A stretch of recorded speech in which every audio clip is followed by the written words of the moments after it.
Welcome, Popcorn Junkies. This is the Popcorn Junkies reviewing Eternals, the new Marvel Cinematic Universe film. Now, this is directed by Chloé Zhao, who, as we've said, is the Oscar-winning director of Nomadland. She also directed The Rider before that.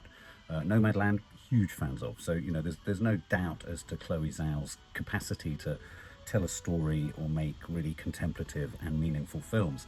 And I think the hope and the feeling with this film is that she would bring some of that grown-up perspective, sophisticated kind of scene setting and character development to the Marvel Cinematic Universe. And I think everyone's been curious to see how this could work, you know, whether an art house director landed on top of a superhero franchise of sorts, whether that would work. And so it seems apt that she was given the task of immortalizing the Eternals. Although I'm not a geek about these matters, I do know that Eternals sat as a sort of sat parallel to the Avengers and all of the standard superhero characters that we know and love. Eternals was something that was created separately and sort of orbited in a separate way. They are connected, but the Eternals is almost like, I mean, my grab on where the Eternals, or Eternals, there's no the, but Eternals sits within the MCU is that really these characters and what's told in this film is in a sense the origin story of the universe. For me, the Eternals are a little bit like in, was it Clash of the Titans or Jason and the Argonauts, where you had those gods, the Greek gods, the mythological deities sat at a giant chess table, moving the characters of the film around. And so likewise, for me, coming into this film, I thought, right, what we're going to get here is an epic, landscape-driven, contemplative, more philosophical film about the layout and the foundations of the world in which characters from the Avengers and all the other characters exist. And in many ways, that's exactly what you get from this film. We've reported on the weekly rushes that it's had one of the lowest Rotten Tomatoes of any Marvel Cinematic Universe film. I think at the moment it's currently sitting at 48%. So it's a proper green tomato. Its audience score on Rotten Tomatoes is 81%, but I do know that Metacritic is quite low. So, you know, there are other kind of polling systems that are saying that the judgment of even the everyday viewer isn't really up there. Now, that could be for one of two reasons. It could be because it's too intellectual. It could be that it's trying to do something quite sophisticated in a way. And I do think this is an incredibly ambitious film. I think its heart is in the right place and it sets off to do something, which is very hard when you think of this enormous spaceship of the MCU, Marvel Cinematic Universe, heading in one direction. We're all very used to what we get from those films, which are quippy moments of extreme humour, you know, lots of CGI, lots of obvious villains, all that kind of stuff. And this film has a bit of that, but it doesn't have a lot of that. This is a film that I think is at its best when it was dealing with the philosophical considerations of what it means to be an immortal Eternal. I got really lost and confused, and I think there was a lot of exposition in this film. They had to go to great lengths to explain to us what was going on and why these Eternals were where they were and were who they were and why they existed and all this kind of stuff. And then there were lots of what I felt, it kind of got bogged down with the kind of the law or the rules of whatever the source material is. They can't get involved in human wars, they can't get involved in human tragedy, they can't stop things, not even things as massive as Thanos clicking his fingers, but they can get involved in issues on planet Earth if they involve these evil creatures called Deviants. So to reiterate, the Eternals sent to Earth by one of the Celestials. The Celestials, imagine that the Celestials are like God. They're like a lot of gods. They've been around since God only knows. They were around before Thor's lot. They're just, you know, they're an unknown, their origin is unknown, but they're the top boss. They made the Eternals because they'd also made the Deviants. Why did they make the Deviants? They'd made the Deviants to eat the major predators on Earth, but the Deviants devianted and then became something that they needed to create the Eternals for, to go and hunt. All of this is in preparation for the emergence or something whereby a great big hand and a great big thing is going to come out of Earth and destroy it. So in many ways, this film is also a great analogy for, you know, preserving the planet, stopping the destruction of the planet, how to do that. It does get contradictory when you think they can't do anything about Thanos clicking his fingers and destroying half of everyone everywhere. And I guess there are some limitations even to what the Eternals can do. I found all of that a bit strange. I found it a bit unconvincing. So whilst on the one hand I was like, yeah, okay, let's have a think about what's the philosophical, spiritual understanding of this realm, this world that we've all got used to. And then suddenly I found the rules a little bit kind of, well, why wouldn't you do that? And why can't you do that? And all that kind of stuff. And then the film really, this film is a meditation on all of the different characters played by the likes of Gemma Chan, Richard Madden, Kumail Nanjiani, Lia McHugh, Tyree Henry, Barry Keoghan, Harish Patel, Kit Harington, Salma Hayek. You know, all these characters are then kind of philosophizing about what their role is. You know, good and evil kind of is combined in characters. Angelina Jolie's character, good and evil in there. Richard Madden's character, good and evil. You know, Barry Keoghan, interestingly, I thought was the strongest at kind of cradling the contradiction of we're not supposed to help, we are supposed to help, we can't impact change, we can impact change. I thought he was, personally, I thought he was really good. In many regards, it feels like this is a launch of a new sort of group of Avengers who are a little bit more holier than thou, who are sort of troubled by more philosophical issues. And herein, and I think all of this is great, and I think all of this is grand, and all of this is ambitious and laudable and all this kind of stuff. I do think that if you probably need to know some of this stuff before you go in, and it might be a little bit more rewarding, the beginning of this film, because it's not like any other Marvel Cinematic Universe film. It really isn't. And so that's all a given. So we've established all of that. I'm settling into a sort of spiritually laden film. I'm accepting it's going to be a little bit more philosophical. But then this is the problem I had with it. I don't feel it had the courage of its convictions. It neither went far enough that way, nor did it kind of go far enough into classic superhero fodder for it to be meaningfully either thing. It didn't succeed. It sort of was straddling two genres, if you like, within superhero-ness. And for me, fell right down the middle.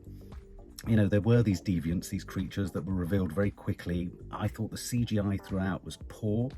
I thought there was an incredible overuse of shots of all of our Eternals standing in sort of semicircles or circles, all looking at whether a fight had happened, the consequence of it, looking at something else. They were always standing in such uniform fashion. Now, I know why that was. That was in order to give it a sense of, you know, reverence, a sense of sort of holier than thou, a sort of sense of this is more meaningful than just a sort of, I don't know, a fight in the streets of New York between Spider-Man, the Hulk, and Thor.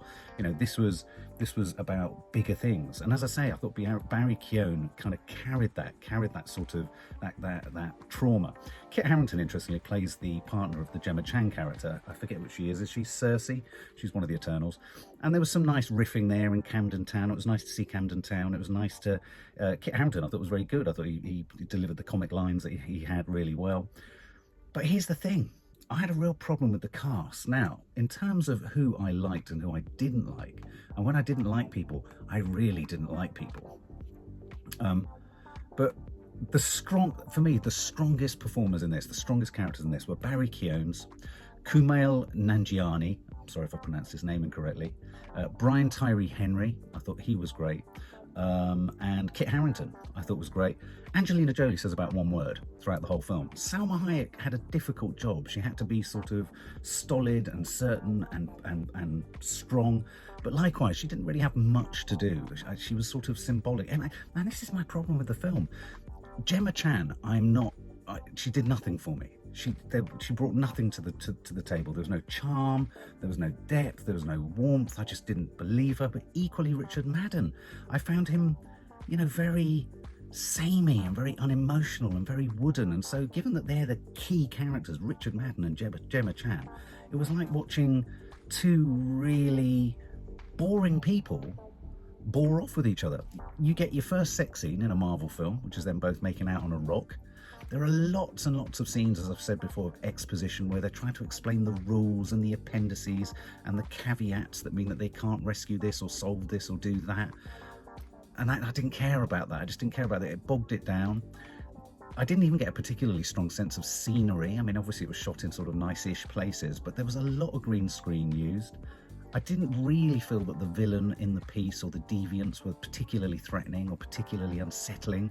They just kind of emerged, and then it was a case of thrusting. You know, there was one scene where Angelina Jolie CGI'd was all over it, and she looked like a little matchstick figure that had been sped up. So there were problems there for me too.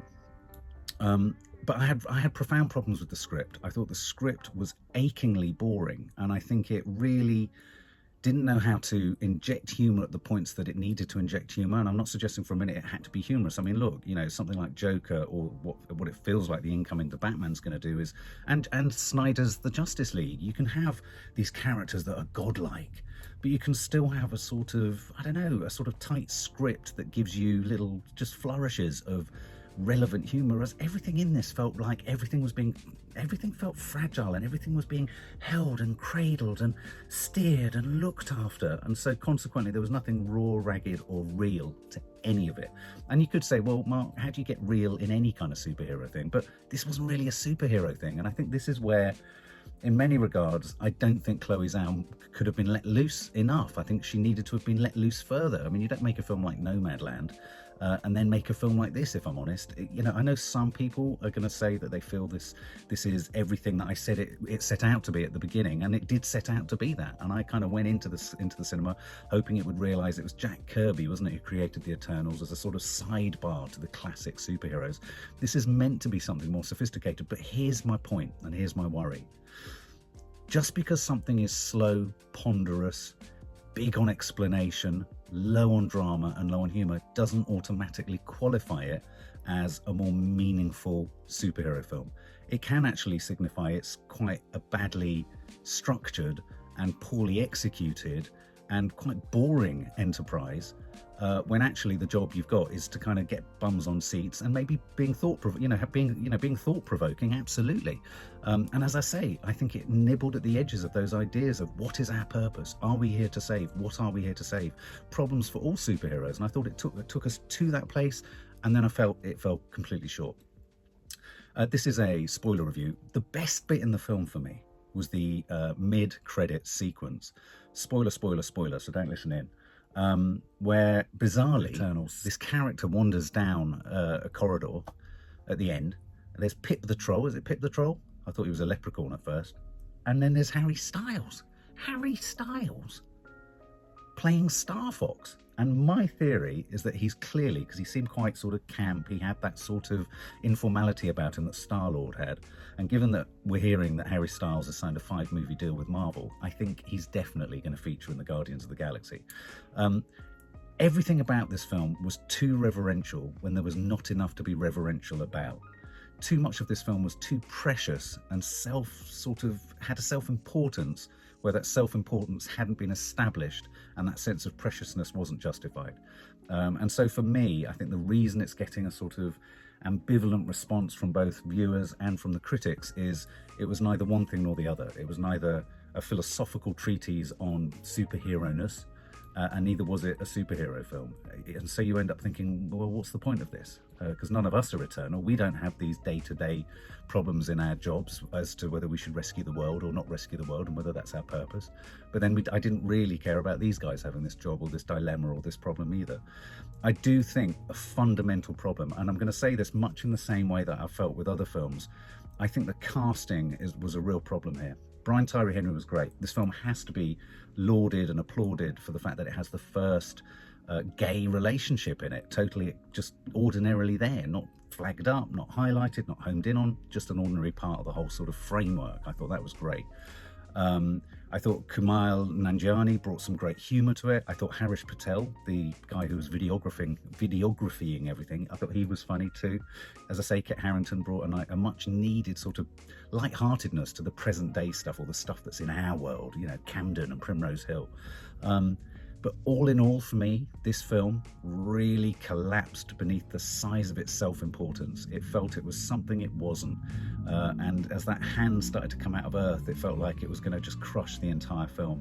And really, I would say stay for the credit roll, because it's 2 hours, 37 minutes long. There were moments where the script for me was so bad. I looked at my mum, and when I looked at my mother sat next to me, she was like that. I mean, it was that bad at times. So for me, this is the worst Marvel Cinematic Universe film I've seen.